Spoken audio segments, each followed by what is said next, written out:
merci d'être là. C'est un café Sapiens. J'espère que vous avez le café avec vous. Nous, on est un peu loin pour vous le passer, mais on est confiant sur votre organisation personnelle. Alors ce matin, deux invités experts d'un sujet qui est ô combien important, celui de l'énergie et notamment du prix de l'énergie. Et je suis heureux d'accueillir donc d'abord François Henneman, qui est à mes côtés. Vous êtes diplômé de l'École centrale de Lyon, vous avez réalisé l'essentiel de votre carrière dans les groupes EDF et Gaz de France, c'est-à-dire GDF et aujourd'hui Engie, hein, bien évidemment. Et depuis 2013, vous êtes consultant indépendant dans le domaine de l'énergie et de l'organisation et de l'administration des entreprises. À ma droite, pour moi, Philippe Charlez, que nous connaissons bien, qui est ingénieur des mines et docteur en physique. Philippe Charlez est l'auteur de plusieurs ouvrages sur la transition énergétique, dont l'Utopie, le dernier, paru en octobre 2021, l'Utopie de la croissance verte, les lois de la thermodynamique sociale. Donc un livre à lire, bien évidemment, à acheter et à lire. Hein. On ne le vole pas, on l'achète. Il faut que l'auteur, quand même, récupère quelque chose. Alors, il est l'expert de l'Institut Sapiens pour les questions énergétiques. Il est également l'expert de nombreuses organisations qui, comme Sapiens, partagent des idées et essaient de faire avancer ce débat. Je vous rappelle les trois règles essentielles. La première, vous fermez vos micros, s'il vous plaît. Si vous ne les fermez pas, on va les fermer pour vous, mais ça nous consomme du temps et c'est pas très pratique à notre niveau. Donc, s'il vous plaît, fermez vos micros.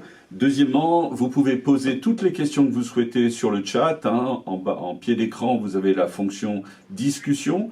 Et là, on pourra prendre vos questions et je pourrai les relayer à nos intervenants. Voilà. Et bien évidemment, on termine pile à 9 h pour que vous puissiez vaquer à vos activités. Alors, je vous rappelle le titre de notre conférence de ce matin. Hein. Le prix de l'énergie est-il devenu fou? C'est une première question extrêmement importante. Et est-ce que, bien évidemment, c'est un avatar conjoncturel ou est-ce que c'est une crise structurelle? La question est bien évidemment d'importance. Alors, première question pour Philippe Charlez. Comment peut-on expliquer cet accroissement incroyable du prix de l'énergie depuis l'été 2021 et même un petit peu avant? Mais comment est-ce qu'on explique cet accroissement, Philippe? Que se passe-t-il? Alors, il faut refaire un petit feedback historique et revenir en fait à fin 2014. Donc fin 2014, la planète due au gaz et pétrole de schiste est inondée de gaz et de pétrole et les prix vont s'effondrer de façon extrêmement brutale. On va passer de 100 $ le baril à moins de 30 $ le baril. Et de même, le million de BTU de gaz, le prix va également s'effondrer. Et suite à cet effondrement, on va assister à une réduction drastique des investissements dans l'amont pétrolier et gazier. Alors pour situer les chiffres, en 2014, les investissements dans l'amont pétrolier et gazier, c'est 780 milliards de dollars au niveau de la planète. En 2021, ce sera de l'ordre de 320 milliards de dollars. Donc on a à peu près plus que diminué par deux les investissements. Et donc la réduction de ces investissements, qui en plus sont encouragés par divers facteurs. Un premier facteur qui encourage cette réduction d'investissement, ce sont les pressions des ONG vis-à-vis des organismes bancaires, puisque on se souvient par exemple de la mise à sac de BlackRock à Paris, aussi de la Société Générale. Donc on pressurise les banques pour qu'elles n'investissent plus dans l'amont pétrolier et gazier. On a également une certaine timidité de la part des compagnies pétrolières, gazières et des compagnies de services aux investissements de par, je vais dire, un horizon énergétique qui n'est pas toujours très clair. Hein. On parle par exemple de l'arrêt des voitures thermiques en 2035, donc ça n'encourage pas forcément à l'investissement. Et cette baisse d'investissement va créer une réduction en fait structurelle de l'offre, puisque quand on investit moins, on va mettre de moins en moins de nouveaux champs pétroliers en production, et comme les champs existants diminuent naturellement par leur déclin naturel de 4% par an, on voit une réduction réduction assez structurelle de l'offre. Et parallèlement, on va avoir une augmentation structurelle de la demande, alors plus dans le gaz que dans le pétrole. On va en effet investir depuis environ 2006 5 000 milliards de dollars dans les renouvelables, et des renouvelables qui malheureusement ne sont pas aujourd'hui capables de subvenir à l'accroissement de la demande électrique qui vient, et ça François en parlera beaucoup plus en détail, qui vient du fait que la transition énergétique est avant tout une transition électrique. Il faut savoir que depuis 2000, la consommation d'électricité est passée de 15 à peu près 30 pétawattheures par an, donc elle a à peu près doublé. Et donc cet accroissement de la demande électrique ne pouvant pas être supporté par les renouvelables dans lesquels on a investi massivement, on investit aujourd'hui annuellement plus dans les renouvelables que dans l'exploration-production depuis 2 ans, ben c'est le gaz qui va venir supporter en fait cet accroissement de la demande électrique en support des renouvelables, parce que les investissements en revanche dans le nucléaire sont pratiquement nuls depuis plusieurs années. Donc il n'y a pas de secret, réduction structurelle de l'offre d'un côté, accroissement structurel de la demande de l'autre. Elle a été un peu occultée par la pandémie depuis 2000, puisqu'on avait eu forcément une forte réduction de la consommation. En 2021, la demande est repartie, on se trouve en rupture structurelle de l'offre et rupture structurelle de la demande, et donc il n'y a pas de secret, donc les prix vont commencer à augmenter à l'été 2021, avec des prix qui aujourd'hui, notamment sur le gaz, atteignent des cours absolument stratosphériques, puisque première dans l'histoire pratiquement depuis toujours, le prix à quantité d'énergie équivalente, le gaz est plus cher aujourd'hui que le pétrole. Or, il faut savoir que dès les années 70, vu l'augmentation du prix du pétrole, on n'a plus fabriqué d'électricité avec le pétrole qui était devenu beaucoup trop cher, on lui a préféré le gaz. Aujourd'hui, ça reviendrait moins cher en fait de fabriquer de l'électricité avec du pétrole plutôt qu'avec du gaz. Donc voilà, vous avez à peu près le panorama, rupture structurelle de l'offre, rupture, accroissement de la demande, donc augmentation structurelle des prix, et bien évidemment la crise, et ça on en parlera à la fin du Café Sapiens, ne va pas évidemment dans les mois à venir améliorer la situation. Voilà un peu l'explication de la historique de cette augmentation, que je considère donc comme réellement structurelle et non pas un seul avatar conjoncturel lié à la reprise après la crise du Covid-19. D'accord, merci. Si j'ai bien compris, en fait, l'augmentation, on aurait pu la ressentir un peu plus tôt s'il n'y avait pas eu la crise Covid, quoi. On l'aurait ressenti un peu plus tôt. C'est-à-dire que malgré tout, la crise Covid, où on a l'impression qu'on est resté chez soi et qu'on a consommé plus d'énergie, finalement, c'est pas tout à fait exact, et ça nous a permis de gagner 2 années, quoi, dans l'augmentation du prix, quoi. Les chiffres montrent que dès 2019, on voit un début de rupture de l'offre. La demande à l'époque, disons qu'on était encore à peu près à l'équilibre. En plus, donc on a juste après la crise 2000-2021 jusqu'à l'été 2021, on voit rien, on a même l'impression, au contraire, les prix s'effondrent, parce que là, il y a une réduction, je vais dire, conjoncturelle de la demande, qui notamment au niveau du pétrole, mais aussi au niveau du gaz, par l'arrêt d'un certain nombre de secteurs industriels. Donc on n'a pas du tout de rupture, elle apparaît réellement lors de la reprise en 2021, mais disons que la reprise ne fait que cacher un phénomène. La reprise n'est pas responsable de l'événement, comme on on l'entend quelquefois sur nos télévisions préférées, quoi. D'accord, très bien, merci beaucoup. Alors François, Philippe l'a un petit peu abordé, là, il a cité la phrase magique. Est-ce qu'on peut en conclure que la transition énergétique, dont on parle tous, sera en fait, ou est en fait, une transition électrique ou pas? C'est en partie une transition électrique. C'est évident, la transition énergétique, ça consiste à se passer de charbon, de pétrole, et, en priorité, et à diminuer fortement la consommation de gaz. Donc, à partir du moment où on se passe de pétrole, par exemple pour les transports, qui est un gros secteur de consommation, on est obligé de trouver des carburants alternatifs. Alors il y a un petit peu sur ce qu'on appelle les énergies renouvelables thermiques, c'est-à-dire les biocarburants, le biométhane, qui viendront en jeu, mais l'essentiel sera par l'électricité. Donc, pour répondre à votre question, je pense que la transition, elle sera en gros aux 2/3 électrique, c'est-à-dire à peu près 65% électrique. Elle sera à peu près à 30% avec les énergies renouvelables thermiques, c'est-à-dire le bois énergie qui reste très important pour le chauffage, les biocarburants, le bioéthanol et le biogazole, et puis donc le biométhane qui est en train avec des méthaniseurs dans nos campagnes, qui est en train de monter en puissance. Donc en gros 30% d'énergie renouvelable thermique, et puis il restera 5 à 10% de gaz. Parce qu'on pourra difficilement se passer complètement de gaz, il en faudra encore un peu dans l'industrie, il en faudra probablement pour fabriquer de l'hydrogène avec capture du carbone dans les grandes unités de production. Et puis pour la production d'électricité, pour passer la pointe, mais j'y reviendrai après, on aura toujours besoin au moment où il fait très froid, on aura toujours besoin d'un petit peu de backup gazier.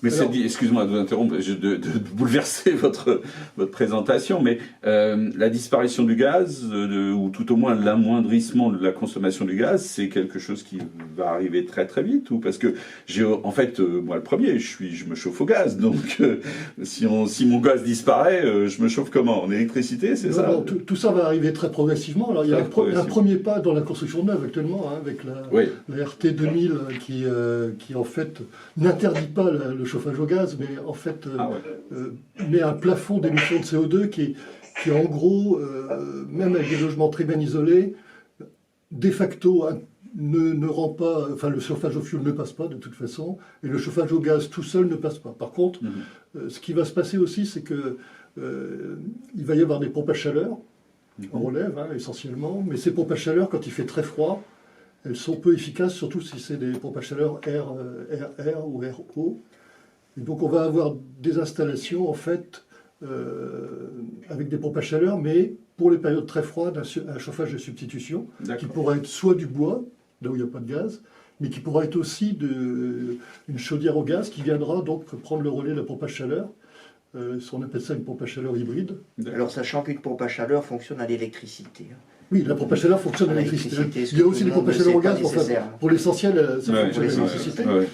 Donc, si vous voulez, le chauffage, la plupart du temps, sera pris en charge, quand il ne gèle pas, en gros, pour faire simple, par la pompe à chaleur, mais dans les quelques jours ou semaines où il fait très froid, donc on pourra continuer à avoir du chauffage au gaz. En hybride, là, cela dit, la consommation donc, va diminuer très fortement. Très fortement. Ok. Voilà. Excusez-moi. Donc, alors, au niveau quand on dit qu'il va y avoir 2/3 d'électricité, ça veut dire quoi? Ça veut dire qu'aujourd'hui, la consommation d'électricité en France, je prends le cas français, la consommation d'électricité en France, c'est à peu près 1600 TWh. Et là-dessus, vous avez 450... Non, ça c'est l'énergie finale. L'énergie finale, la consommation d'énergie finale. Oui, la consommation d'énergie finale, c'est 1600 TWh. Et sur ces 1600 TWh, vous avez 28% d'électricité, c'est-à-dire 475 TWh. Donc 28% d'électricité aujourd'hui, et 65% à la fin de la décarbonation, donc dans 30 ans ou 35 ans. Ça représente donc même si on fait des économies d'énergie, si on améliore l'efficacité énergétique, si on isole les logements, etc., ça nécessitera une forte progression de la consommation d'électricité. Aujourd'hui, la consommation, donc, elle est un peu inférieure à 500 TWh.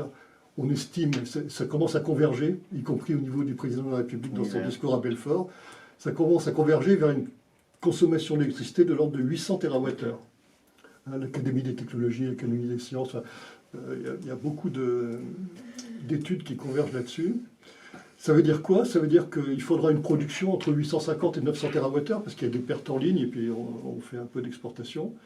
Ça veut dire en fait 60% de plus de production d'électricité au terme de la décarbonation en France qu'aujourd'hui. Et ça, c'est d'ailleurs un chiffre qui a été repris par le président Macron lors de son discours de Belfort. Donc ça, c'est... Et est-ce que tout ça, ça va rétablir un prix plus raisonnable ou... Alors, justement, d'abord, faut déjà voir qu'en capacité, déjà, pour avoir un prix raisonnable, il faut être capable de le produire avec des moyens adaptés. Et donc essentiellement pas du pétrole ou du gaz, Mhm. pour deux raisons, hein, d'ailleurs, pour la raison du climat, mais aussi pour la raison de l'indépendance énergétique et du prix, comme Philippe l'a dit. Mhm. Donc c'est un défi immense parce qu'aujourd'hui, 70% de l'électricité est faite avec le parc nucléaire et c'est un parc qui est vieillissant. Mhm. On le voit bien avec les fissures, etc. Donc pour répondre à votre question, le gros défi, le principal défi, c'est est-ce qu'on va être capable de renouveler, voire de développer le parc nucléaire pour la décarbonation de l'électricité.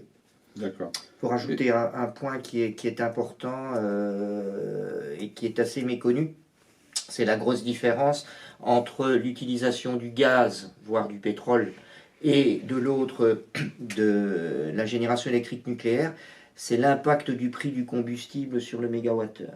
Donc en fait, autant le gaz, c'est une industrie d'OPEX, de dépenses opérationnelles, dans la mesure où le prix du gaz va représenter 90% du prix du mégawattheure, alors que les investissements finalement d'une centrale à gaz, c'est relativement peu, c'est 500 millions d'euros à peu près, va représenter 10% en fait du prix du mégawattheure sur la durée de vie de la centrale.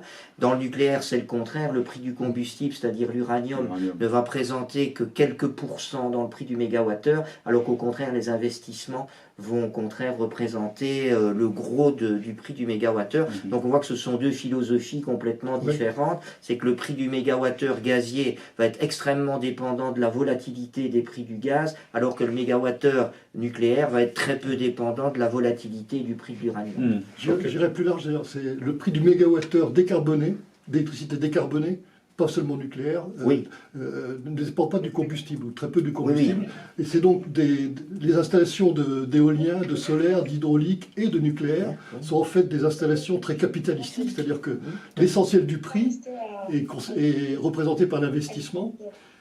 Et il y a une caractéristique aussi très importante, c'est que c'est des installations de long terme, que l'on met souvent longtemps à construire.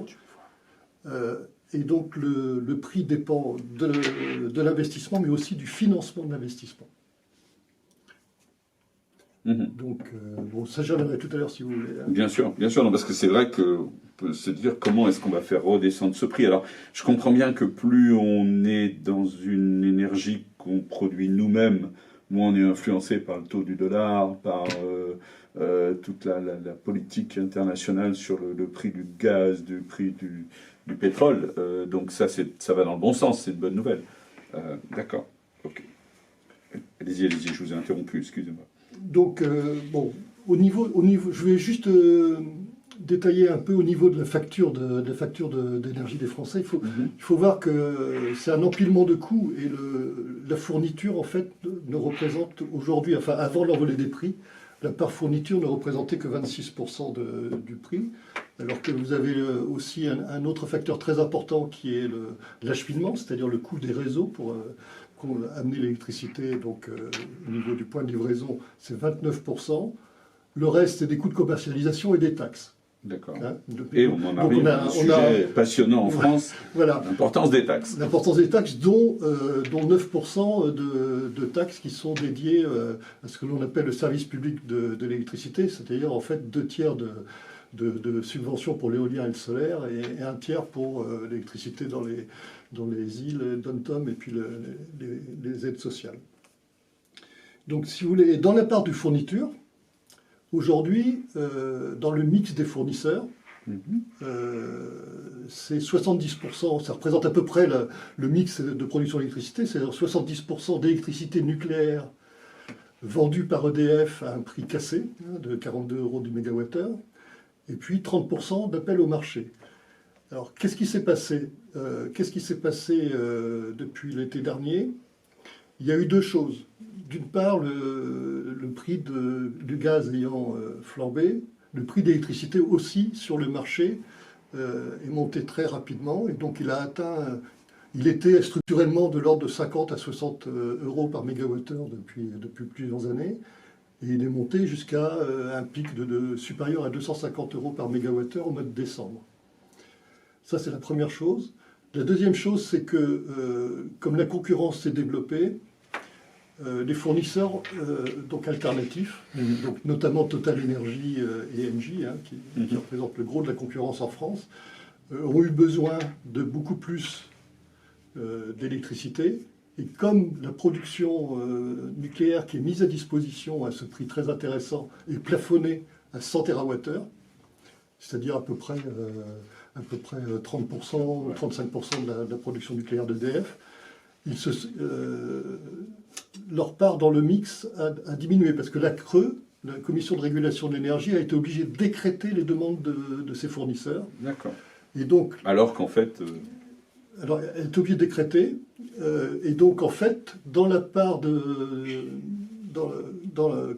le mix des fournisseurs, la part d'électricité au marché a commencé effectivement à augmenter par rapport à la part nucléaire. Et ça s'est retrouvé aussi dans le calcul que fait la Commission de régulation de l'énergie pour le tarif d'électricité. Donc vous avez probablement vu que dans le calcul du prix de l'électricité pour les particuliers, les petits, les artisans, les petits consommateurs professionnels, il a été annoncé une hausse de 45% du prix dans le calcul de la CRE.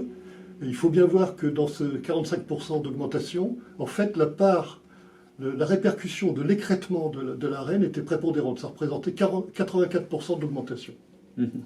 Donc il y a vraiment un enjeu important dans l'avenir, c'est comment on va mettre à disposition, comment on va augmenter la production nucléaire et comment on va la mettre à disposition des fournisseurs d'électricité pour stabiliser le prix. Et alors, les nouvelles centrales, elles sont annoncées pour... les plus récentes là, sont annoncées pour 2037, 2040.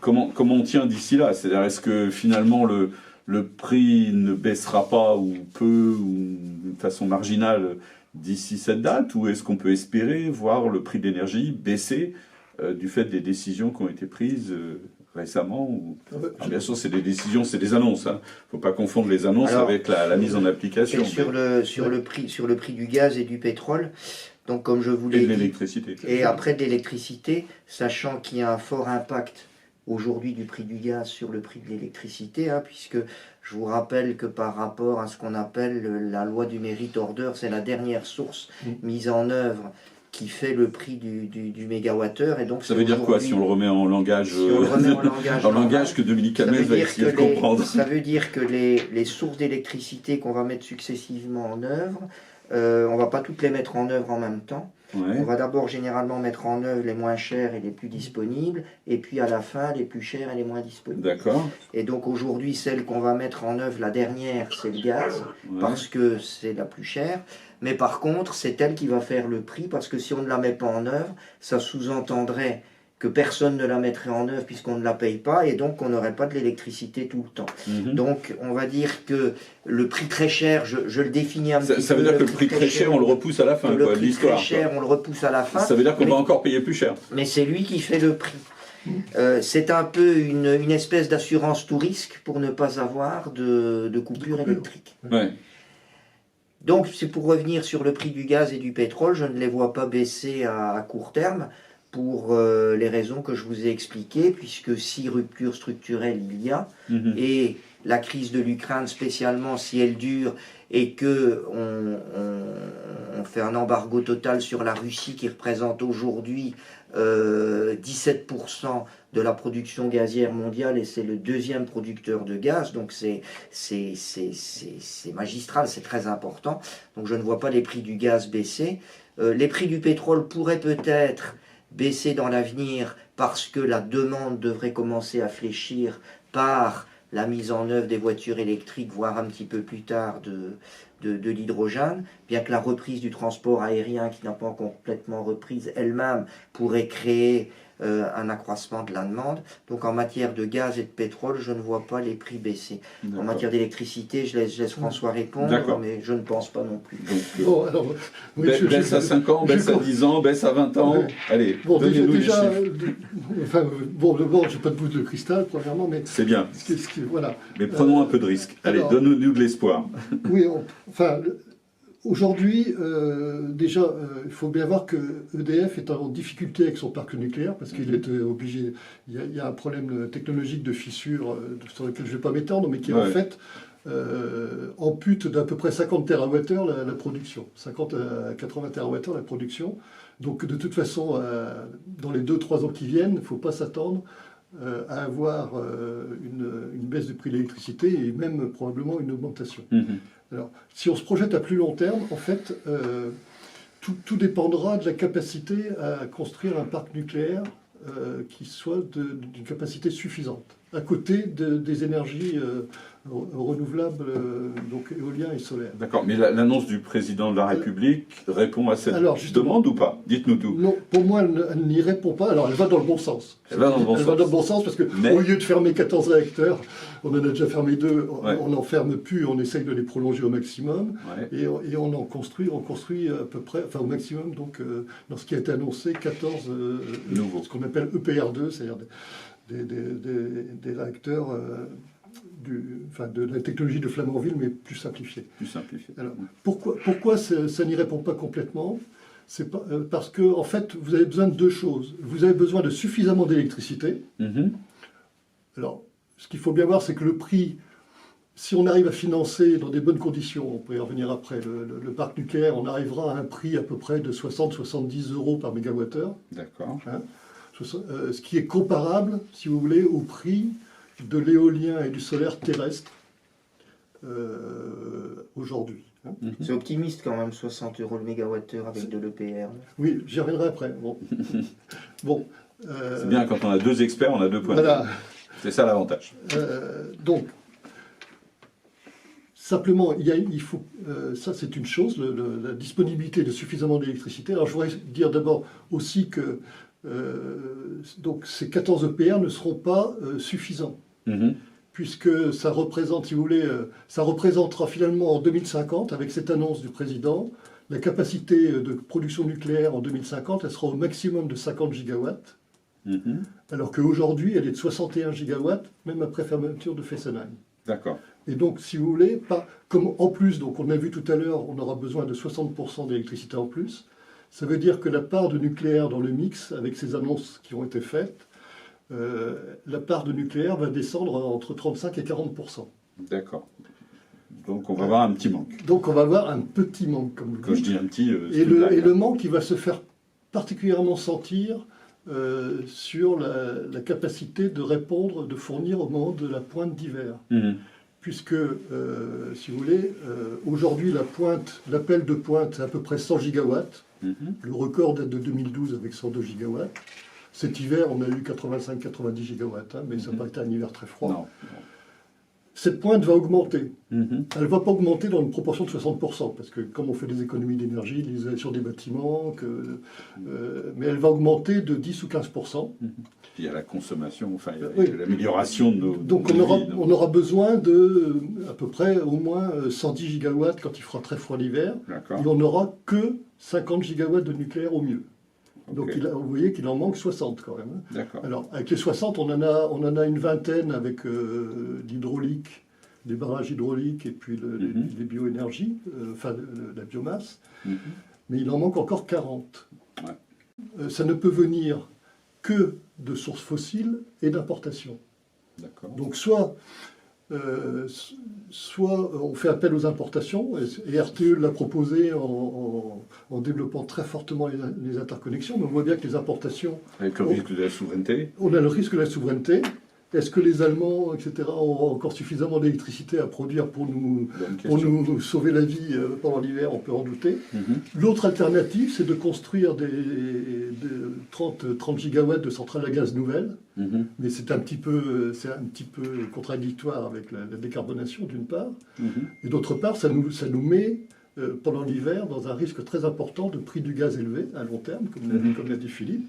Et donc là, on a vraiment une impasse. Donc c'est pour ça que ce qui a été annoncé, la construction de 14 EPR, est largement, et même très insuffisante. Et j'attire votre attention aussi sur le fait que le trou, si j'ose dire, est comblé dans les annonces du président de la République par de l'éolien maritime, puisque le rythme de l'éolien terrestre a été divisé par 2 dans les annonces par rapport à ce qui était prévu dans la programmation pluriannuelle de l'énergie. Il y a un effort très important sur le solaire, Bien sûr. mais qu'il faut faire bien sûr, mais qui sera insuffisant. Et l'éolien maritime, donc il a été annoncé 40 gigawatts, alors que le plateau continental autour de la France, autour des côtes françaises, est très étroit. Donc le potentiel en éolien maritime posé sur le fond, il est limité. Hein. L'ADEME parle de 16 gigawatts maximum. Il y a 3 gigawatts en construction en ce moment. Hein. Donc il faudrait dans ce cas-là 25 gigawatts d'éolien flottant très loin des côtes, donc 2 fois plus cher. 2 fois plus cher à construire et 2 fois plus cher à raccorder. Ouais, et donc ça représente, j'ai calculé, hein, donc si on fait c'est 40 gigawatts d'éolien maritime, dont 25 gigawatts de flottants, par rapport à des prix du nucléaire qui sera de l'ordre de 60-70 euros du mégawattheure, de solaire et éolien terrestre qui seront aussi dans les mêmes eaux, le prix de l'éolien flottant donc sera le double, et ça représenterait 130 milliards d'euros de subventions. C'est-à-dire autant de subventions qu'on a payées jusqu'à présent dans les 10 dernières années pour développer le pétrole. Ça me paraît. Alors, Donc, si vous voulez, pour conclure, la seule solution d'en sortir, c'est de faire un programme qui représente, alors, on a discuté avec Philippe, de l'ordre de 35 EPR à l'horizon 2050, pour fixer les idées, ce qui est plus du double de ce qui a été annoncé. Et ça représente un investissement de 300 milliards d'euros. Attends, excuse-moi, encore une fois. J'ai juste 2 questions qui sont arrivées de nos amis qui nous suivent. Justement par rapport aux éoliennes. Alors, quelqu'un dit, un point qui n'est jamais cité est le surcoût des connexions éoliennes et voltaïques qui sont calibrées sur des puissances en fonctionnement 25, 30, 10% du temps. Alors, réaction, et puis peut-être leur mettre dans une explication compréhensible pour tout le monde. Alors, je suis désolé pour celui qui a écrit. Mais... Non, mais il est parfaitement exact. Alors, les éoliennes et le solaire sont raccordés sur le réseau de distribution d'électricité. Les grosses installations sur le réseau à 20 000 volts, et puis les panneaux sur les toits, etc., solaires sur les toits, sur le réseau à basse tension. Ça représente des investissements importants, parce qu'il faut tirer des câbles. Pour imager, il faut un câble 20 000 volts pour accorder 12 mégawatts. Waouh. D'accord. Donc en fait, les parcs solaires et éoliens, c'est des paquets de 4 ou 5 ou 6 éoliennes, ça représente 12 mégawatts. À chaque fois, il y a un câble 20 000 volts qui va vers un poste source. Il a fallu construire des postes sources spécifiques. Par exemple, en Champagne-Ardenne, là, Enedis vient de dépenser 48 millions d'euros pour construire un poste source pour évacuer l'énergie. Donc vous voyez que ça représente des investissements très importants. Alors j'ai fait un calcul. Aujourd'hui, comme le solaire et l'éolien sont encore relativement marginaux, ça représente 15% du mix. Donc pour vous fixer les idées, ça représente à peu près, en coût actualisé, 8 euros par mégawattheure. D'accord.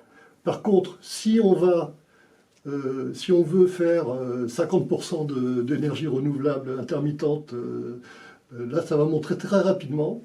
RTE, dans ses scénarios 50 ou 100%, même jusqu'à 100% d'énergie renouvelable, c'est des dizaines, voire des centaines de milliards d'euros d'investissement. Et même, quand on a vraiment beaucoup d'énergie intermittente, le coût réseau dépasse le coût d'investissement dans les moyens éoliens. Ah oui. Donc, cela dit, tant qu'on reste dans un mix avec 25%, mettons, 25% d'éolien et de solaire, on restera à peu près dans ces ordres-là, 8 à 10 euros de mégawattheure, ce qui par rapport aux 60 euros de mégawattheure de production reste acceptable. Et j'ai 2 questions très pratiques et on change de sujet, c'est promis. Une première réponse en 2 minutes, parce que je pense que ça mériterait 2 heures de discussion, mais pourquoi cette frénésie des éoliennes en mer, illustrée aux USA et en Floride ? Alors que vous venez de nous expliquer, même avant que la question arrive, mais nous expliquer que c'était quand même pas plus rentable. L'éolien en mer a quand même un avantage par rapport à l'éolien onshore, c'est que donc ce qu'on appelle le taux de charge, c'est-à-dire pour faire simple, la durée annuelle pendant laquelle on a du vent est à peu près le double en mer qu'à si on terre. met dans la Marne. C'est-à-dire qu'une éolienne en mer, elle va tourner 2 fois plus de temps et produire 2 fois plus d'énergie. 37% du temps. Oui, mais 83%. il y a des, Un peu plus, il y a on des va dire. endroits où on peut monter à 50%. En mer du Nord, on monte à 50%. D'accord. Ce qu'il faut voir aussi, c'est que Donc c'est l'avantage. Mais par contre, ça fait énormément, on va dire, énormément d'infrastructures, hein. Une éolienne offshore flottante, elle va peser de l'ordre de... Il y a 2500 tonnes d'acier quand même, hein. Ouais. Donc c'est absolument... il y a absolument 2500 tonnes considérable. d'acier, il y a des lignes d'ancrage qui font 600 mètres de long, etc. D'accord. Simplement, Finissez. Je vous en prie. ceux qui ont le plus développé l'éolien en mer aujourd'hui, ce sont les Britanniques. Mhm. Et ils ont un grand avantage en mer du Nord, etc. C'est qu'ils ont un plateau continental et des fonds marins qui sont très peu profonds. Mhm. Donc ils ont de l'éolien qui est posé. Et là, l'éolien posé aujourd'hui, c'est une technologie qui est mature Mhm. et qui donc permet de sortir de l'électricité, là aussi, à 50-60 euros du mégawattheure. D'accord. Alors que l'éolien flottant, c'est encore expérimental. C'est les Français qui développent ça en premier, mais aujourd'hui, on ne sait pas faire en dessous de 120 euros. Mhm. Plus un C'est quand raccordement, même le double. plus un Plus le raccordement qui va coûter 30 ou 40 euros du mégawattheure. D'accord. Dernière question, et je l'ai dit, on change de sujet, entre guillemets. Question très, très pratique. Est-ce que vous conseillez aux entreprises qui en ont le potentiel d'équiper leur toit en panneaux photovoltaïques, pardon? Les panneaux photovoltaïques en autoconsommation, ça devient une solution qui devient intéressante économiquement. D'accord, on effectivement. peut y aller, quoi. Ça une ne bonne- sera pas suffisant pour s'alimenter, mais c'est un appoint. C'est un appoint, C'est c'est ce que intéressant. j'ai compris de mes amis qui avaient équipé leur toit, c'est un appoint. C'est pas, on fait pas toute la maison avec les panneaux, quoi. Les renouvelables ont besoin d'un ami. Voilà. Donc, et le réseau est un ami d'ailleurs. Ok, d'accord. Tu voulais ajouter quelque chose, Philippe? Oui, Vas-y. je voulais ajouter que dans le discours de Belfort, et puis on en sortira, Mhm. c'est qu'il y a un point, le point le plus critiquable, ce sont les moins 40% de réduction de consommation d'énergie. Alors je l'ai largement développé dans le rapport que j'ai publié. Oui, qu'on on a va publié en dans- parler à la fin. dans- Sur le site internet dans de Sapiens, l'Institut, voilà. il y a une petite note de Philippe pour... C'est qu'en fait, compléter notre discussion. quand on prend en compte ces moins 40%, on remarque que ces moins 40%, ils sont à peu près incompatibles à partir de 2040 avec une croissance économique, même si on prend une croissance économique assez faible de l'ordre de 1% par an, on n'arrive plus à la faire parce qu'on n'a plus assez d'énergie. Et puis en plus, parallèlement à ça, tous les candidats veulent réindustrialiser la France. Or, je ne vais pas vous faire un dessin, réindustrialiser, ça veut dire quand même plus d'énergie. Donc, il faut bien avoir dans la tête qu'on peut faire de la transition énergétique éventuellement sans carbone, mais on ne fera pas de la transition énergétique sans énergie. Voilà. Et donc les moins 40% sont assez critiquables. Les calculs que j'ai faits montrent qu'on peut aller difficilement au-delà de moins 25% pour à la fois réindustrialiser et faire de la croissance économique. Évidemment, moins 25%, ça fait moins d'économie, donc ça fait plus d'électricité à terme. Et donc je converge avec François. Moi j'ai évalué le nombre de PR nécessaires pour rester en croissance économique et réindustrialiser dans un mix équilibré à 31 EPR à l'horizon. Avec les 40 gigawatts d'éolien maritime. Avec les 40 gigawatts d'éolien maritime que je n'ai pas critiqué, j'ai repris les chiffres tels quels du président. D'ailleurs, D'accord. on retrouve bien aujourd'hui 1600 TWh de consommation Voilà, d'énergie. c'est On ça. va arriver à, mettons, à 1300 à peu près.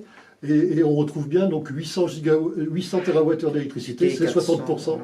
c'est 65, Alors, 65% du il total. faut savoir que l'énergie primaire, à l'énergie finale, c'est un tout petit peu plus, mais en fait, il y a une consommation que moi j'ai pris en compte et que toi tu prends pas en compte, c'est donc ce qu'on appelle la consommation non énergétique de l'énergie, c'est-à-dire tout ce qui est destiné à la pétrochimie et au plastique, qui est de l'énergie, mais qui est utilisé comme matière et non pas comme énergie. D'accord. Alors, j'ai une belle série de questions. Les réponses ne doivent pas dépasser une demi-seconde. Une demi-seconde. Demi-seconde. Voilà, c'est donc réponse très directe, d'accord, pour qu'on puisse couvrir toutes les questions qui nous ont été posées. Il y a actuellement des investissements pour convertir des infrastructures gaz déjà amorties au gaz renouvelable, biométhane, pardon. Prenez-vous en compte ces sources d'énergie locales dans votre analyse?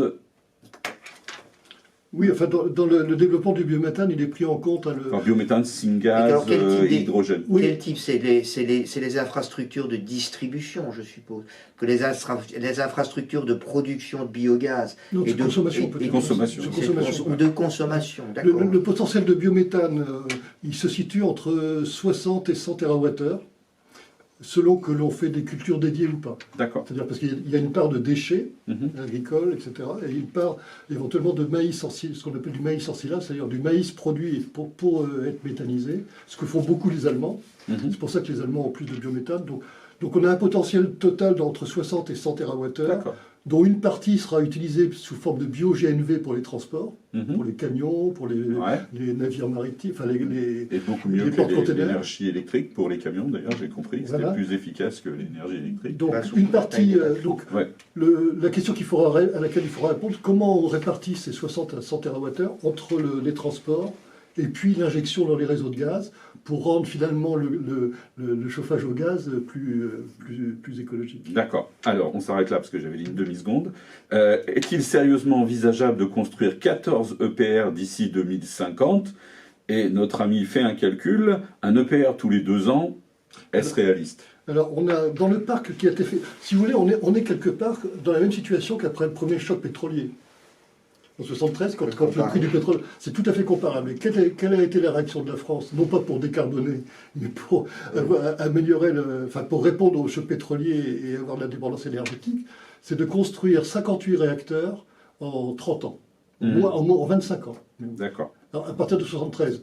Et dans les années 80, il faut bien voir que dans les années 80, on a été jusqu'à mettre 8 réacteurs en service la même année. D'accord. Donc, en à fait, première vue, le rythme qu'il faut maintenant, là, pour avoir 35 EPR en 2050, ça sera, après les premières séries, là, ça sera à peu près 3 réacteurs par an. d'accord. Ok. Donc 12 milliards on dit, d'investissements par on an. l'a déjà fait, ça semble possible.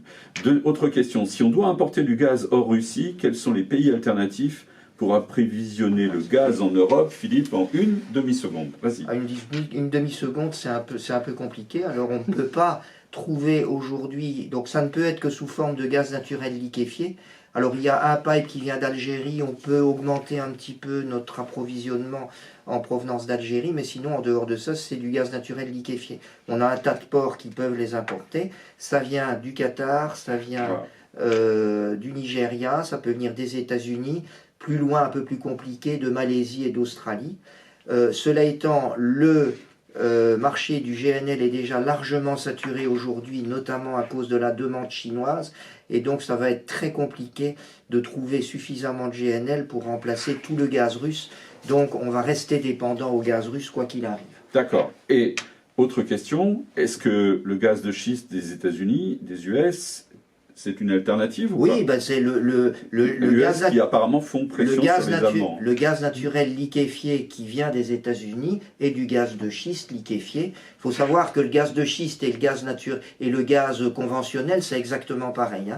C'est pas le gaz qui diffère, c'est uniquement la roche dans laquelle on l'extrait. C'est du méthane, hein, de toute façon. Mais c'est du méthane quoi qu'il arrive. D'accord. Ok. Alors, quelqu'un dit avec beaucoup d'humour, c'est pas de l'humour, mais c'est moi qui qualifie ça d'humour, il dit, oui, le gaz d'Algérie, mais l'Espagne a eu des sueurs froides avant l'hiver quand ils ont été coupés subitement.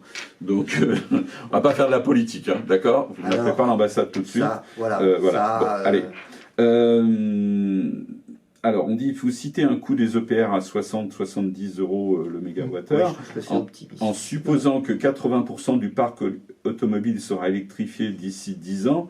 La production sera-t-elle suffisante? Non, d'ici 10 ans, non. Non. Le parc automobile ne sera Je voulais pas... revenir sur les Ouais, 60. sur le prix. Allez, revenez sur le prix. Le prix, Vous avez droit à une minute. j'ai droit à une minute. Même deux. Allez, c'est important, c'est le Bon. sujet du jour. Donc, Un allez-y. EPR à construire, un EPR2 à construire, ça vaut à peu près 7 milliards d'euros. Enfin, il y aura une courbe d'expérience. Donc, en fait, il faut bien voir qu'un réacteur nucléaire, on le construit pendant 10 ou 12 ans. Il commence donc à produire au bout de 10 ou 12 ans et produit pendant 60 ou 80 ans. D'accord. Donc, comme c'est des investissements très lourds, il faut trouver de l'argent. Le coût du financement est essentiel. Alors, par exemple, le premier mode de financement, c'est d'avoir un prix garanti, comme pour les ENR, comme pour l'éolien et le solaire. Et c'est ce qui a été fait avec le PR que construit EDF en Angleterre, à Hinkley Point. Et comme les risques sont très importants, parce que c'est EDF avec son partenaire chinois d'ailleurs qui porte tous les risques, ils ont obtenu des financements à 9% en gros. Et donc le coût du financement, en fait, double le prix. C'est-à-dire que le prix garanti qui a été donné donc, à EDF en Angleterre pour l'EPR de Hinkley Point, les deux EPR de Hinkley Point, est de l'ordre de 110 € du mégawattheure. C'est ça. Maintenant, comment on peut faire pour diminuer ce coût de financement? Il faut diminuer les risques pour les fonds d'investissement qui prêtent. Et comment on diminue les risques? Les risques, il faut voir, il y a le risque de marché. Bon, ça, un prix garanti ou un contrat pour différence, ça élimine le risque de marché. Par contre, il reste le risque de la construction. D'accord. Donc dérive des délais, dérive des prix. Et il y a le risque après de l'exploitation et de la maintenance dans le long terme, avec des risques technologiques que l'on voit bien. Alors, le modèle qui va être pris pour les deux réacteurs EPR qui vont être faits en Angleterre à la suite Sizewell, le gouvernement anglais britannique vient de passer une loi pour passer à un financement, alors c'est un peu technique, je m'excuse, mais dit de base d'actifs régulés. Ça veut dire quoi? Ça veut dire qu'en fait, le prix de vente d'électricité nucléaire sera régulé par un régulateur et prendra en compte en fait la rémunération de la base d'actifs, des investissements qui ont été faits, y compris pendant la phase de construction, ce qui permet d'avoir des recettes pendant la phase de construction, mais payées par les consommateurs. Oui, bien sûr. Après, on paye les OPEX, les coûts d'exploitation, et puis une marge bénéficiaire. C'est exactement le mode de financement des réseaux d'électricité. Aujourd'hui, Enedis investit pratiquement 5 milliards d'euros par an dans les réseaux d'électricité, alors que le programme de PR, 35 EPR, c'est 12 milliards par an. Donc vous voyez, on est quand même dans des choses à peu près équivalentes. Donc en fait, ça veut dire quoi? Ça veut dire qu'on reporte le risque sur les consommateurs. Et donc, l'investisseur, c'est-à-dire EDF, l'opérateur, est déchargé d'une grande partie du risque. Et cela lui permet d'avoir un coût du capital beaucoup plus faible, des emprunts beaucoup plus faibles. Donc, aujourd'hui, les réseaux, c'est financé avec un coût du capital de l'ordre de 4%. La Commission de régulation de l'énergie rémunère Enedis à peu près à 4%. Et si on applique, donc si on trouve un coût du capital de 4%, on arrive à 60 à 70 € par mégawattheure. D'accord, ce qui arrive à une question par un lecteur. Nous avons un ou une auditrice qui lit les rapports de la Cour des comptes, c'est une bonne nouvelle. La Cour des comptes a indiqué un coût des EPR plutôt compris entre 85 et 100 € mégawattheure. Comment expliquez-vous cette différence? Vous venez de nous l'expliquer. Alors, qu'est-ce que ça veut dire en pratique? Ça veut dire qu'en fait, il faudrait créer une filiale dédiée nucléaire au sein d'EDF, par exemple, ou une entité complètement séparée, mais pour des raisons de compétences, EDF aura besoin de compétences internationales pour faire des EPR en Angleterre, en Pologne, en Inde, etc. On peut imaginer donc une filiale, un peu comme la filiale de réseau Enedis ou RTE, une filiale nucléaire qui reprenne le parc existant, le réacteur de Flamanville en construction. Comme avec nos amis de la SNCF, quoi. On reprend les rails et... oui, enfin les rails, c'est les réseaux. Hein. Oui. Là, ça serait du nucléaire, sachant que le nucléaire serait en fait un bien essentiel, fondamental pour la fourniture d'électricité des Français. Et donc, en fait, on aurait un prix. Aujourd'hui, le prix est de 42 € du mégawattheure. Il est insuffisant pour financer le prolongement des réacteurs, hein, parce qu'il y a un investissement de 50 milliards d'euros qui est engagé par EDF. Qu'on appelle le grand carénage pour permettre de prolonger au-delà de 40 ans les réacteurs. Ce qui fait 10 Donc ça représente à peu près 10 € par mégawattheure. Donc en fait, si on veut que EDF ait assez de cash flow, à la fois pour maintenir en fonctionnement les réacteurs existants et puis pour engager la construction de nouveaux EPR, il faudrait que cette filiale soit capable de vendre au départ l'électricité entre 50 et 55 € du mégawattheure. Et puis, au fur et à mesure que les investissements des nouveaux réacteurs se feront, le prix, il augmentera progressivement pour atteindre en asymptote, donc si tout va bien, 60 à 70 € du mégawattheure. Mais dans tous les cas, globalement, le prix de l'énergie ne va pas baisser à court terme.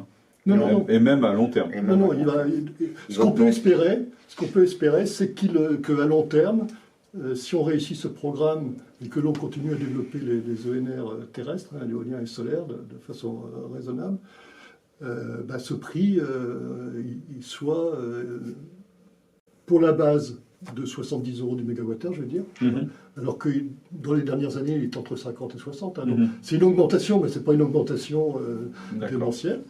Donc, ce qui peut faire... l'hiver, l'électricité en pointe sera toujours plus chère parce qu'elle sera soumise. Bien sûr. Donc on peut dire que ce qui pourrait faire la différence dans un sens, ça c'est l'économiste qui parle, ça serait une baisse des taxes sur l'électricité et sur le gaz. Enfin, une baisse des taxes, et parce que, de l'autre côté, on a fait des économies dans le fonctionnement de l'État, si je peux me permettre, au passage. Dans les taxes, il y a la TVA sur les taxes, je ne vais pas revenir sur la TVA, mais dans les taxes, il y a tout à l'heure, je vous ai dit, il y a 9% qui sont liés au service public de l'énergie, dont les 3/4 ou les deux tiers sont liés aux subventions pour les renouvelables. Il faut voir que les subventions pour les renouvelables, ça représente 5-6 milliards d'euros. Ça doit représenter à peu près 15 € du mégawattheure. Vous voyez, c'est à peu près l'écart. Quand même. Bah oui, c'est à peu près l'écart, en fait. C'est à peu près l'augmentation qu'on va avoir. Alors, si on ne fait pas trop d'éolien maritime, si on ne fait pas d'éolien maritime flottant, les subventions aux renouvelables vont disparaître quasiment. Puisque comme le solaire et l'éolien seront dans les prix du nucléaire, l'éolien terrestre sont dans les prix du nucléaire, quand on aura fini de payer les installations solaires avant le moratoire de 2010, qui nous coûte 2 milliards par an, mais que ça va se terminer dans 10 ans, dans moins de 10 ans, à partir de 2030, si on ne fait pas d'éolien maritime flottant, en fait, cette partie-là va disparaître. Donc on sera soulagé d'une quinzaine d'euros par mégawattheure. Ouais, d'accord. Bon, un petit peu d'optimisme quand même. Alors, juste pour terminer, parce qu'il nous reste 4 minutes, j'ai une question pour chacun de vous, mais vous me laissez 2 minutes pour annoncer la suite. Donc, vous avez 1 minute pour répondre. La première, pour vous, François, est-il possible de nous replacer dans un contexte mondial? Qui sont les grands acteurs et quelles sont les évolutions? Les grands acteurs de l'énergie au niveau mondial. C'est EDF en fait partie. Oui, au niveau des pays. Des pays. Au niveau pétrolier, c'est le Moyen-Orient, la Russie. Au niveau de l'électricité, il y a EDF est pratiquement un leader mondial, c'est-à-dire que c'est très réparti. Alors, par exemple, au niveau nucléaire, par contre, vous avez Rosatom, qui est un acteur très important. Vous avez des Coréens aussi. D'accord. Et Rosatom, c'est quel pays? Rosatom, c'est Russie. C'est la Russie, d'accord. C'est eux qui construisent la centrale de Pâques en Hongrie actuellement. Bien sûr. Et deuxième Et la question. Chine? Et la Chine, bien sûr. Et la Chine, oui. La Chine qui a pris son indépendance technologique et qui construit des réacteurs. D'accord. Et deuxième question. Et deuxième question pour Philippe, il n'y a pas de raison. Est-ce qu'il est envisageable de produire du gaz de schiste en France? Alors, oui, la question est oui. Pendant très longtemps, je me suis occupé de ce projet chez Total et au prix du gaz dans les années 2010-2014, le prix du gaz en Europe ne permettait pas de valoriser le gaz de schiste en Europe.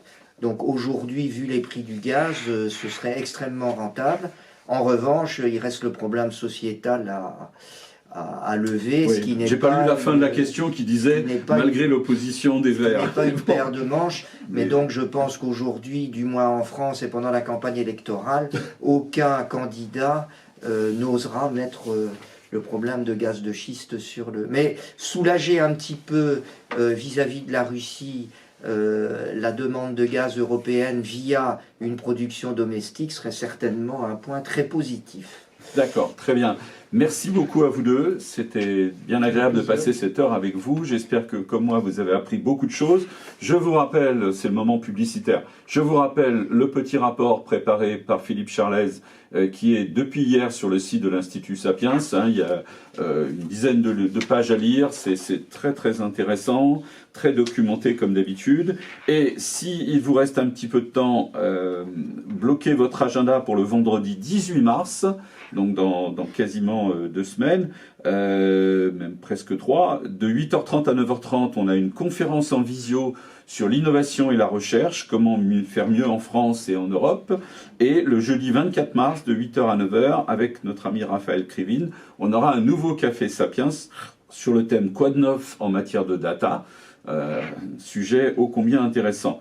Et s'il vous reste un petit peu de temps à occuper pour une soirée, je vous invite à aller sur la chaîne YouTube de l'Institut Sapiens, elle est gratuite, et vous verrez que dans les 2 dernières semaines, nous avons mis une discussion de 25 minutes un petit podcast de 25 minutes entre Olivier Babot et Clarisse Pamier, qui est membre de l'Observatoire Santé et Innovation de l'Institut Sapiens, et qui a fait le CES cette année avec son entreprise. Elle est CEO d'une entreprise de biotech, et elle a fait le CES, et elle explique à Olivier ce qui s'est passé au CES.